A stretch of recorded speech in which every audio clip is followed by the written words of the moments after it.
वंदे मातरम विद्यार्थी मित्रांनो, स्पर्धा परीक्षेचा असा एकही पेपर नाही ज्या पेपरमध्ये अशा आशयाचा प्रश्न येऊन गेला नाही. वरवर पाहता आपल्याला असं वाटेल की हा अपूर्णांकाच्या बेरीज आणि वजाबाकीचा प्रश्न आहे. थोडंसं गांभीर्यानं पाहायचा प्रयत्न केला तर असं लक्षात येईल की या ठिकाणी छेदस्थानी 117 गुणिले 64, 53 गुणिले 117 आणि 64 गुणिले 53 म्हणजे मोठ्या संख्या आहेत. आणि अपूर्णांकाची बेरीज वजाबाकी करताना जर छेद समान नसेल तर तुम्ही ऍडिशन सबट्रॅक्शन करू शकत नाही. मग पहिल्यांदा इथं छेद समान करावा लागेल.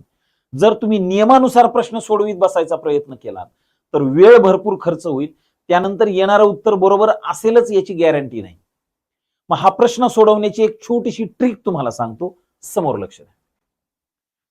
इथं छेदस्थानी जर तुम्ही जाणीवपूर्वक पाहिलं तर तुमच्या असं लक्षात येईल की इथं तीनच संख्या आहेत. 117, 64, 53. 117, 64 आणि 53 या तीनच संख्या आहेत. मग जर या ठिकाणी तुम्हाला छेद समान करायचा असेल तर या ठिकाणी 170 आहे, 117 आहे, 64 आहे, फक्त 53 नाहीये. मग इथं न्यूमरेटरला आणि डिनॉमिनेटरला अंशस्थानी छेदस्थानी दोन्ही ठिकाणी आपण 53 ने मल्टिप्लाय केलेला आहे.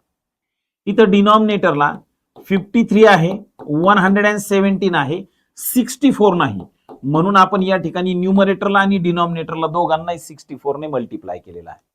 आणि तिसऱ्या ठिकाणी 64 आहे, 53 आहे, 117 नाही, म्हणून न्यूमरेटरला आणि डिनॉमिनेटरला आपण 117 ने मल्टिप्लाय केलेला आहे. आता इथं डिनॉमिनेटर समान झालेला आहे, छेद समान झालेला आहे.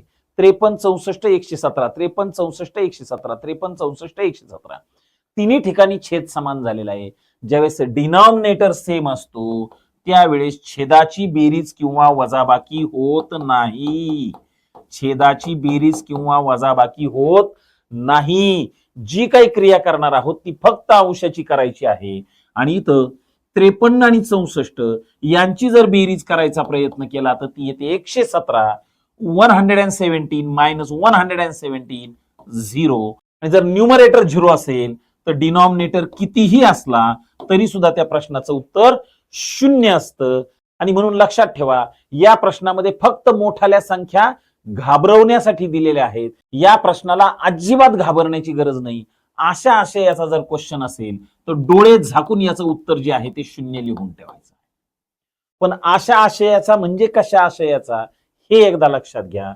या ठिकाणी 117 ला 64 ने मल्टिप्लाय केलेलं आहे, इथं 117 ला 53 ने मल्टिप्लाय केलेलं आहे, आणि 64 आणि 64 आणि 53 यांची टोटल सुद्धा 117 होते. इथं प्लस आहे, इथं मायनस आहे. अशी रचना प्रश्नाची असेल डोळे झाकून उत्तर 0 लिहून टाकायचं.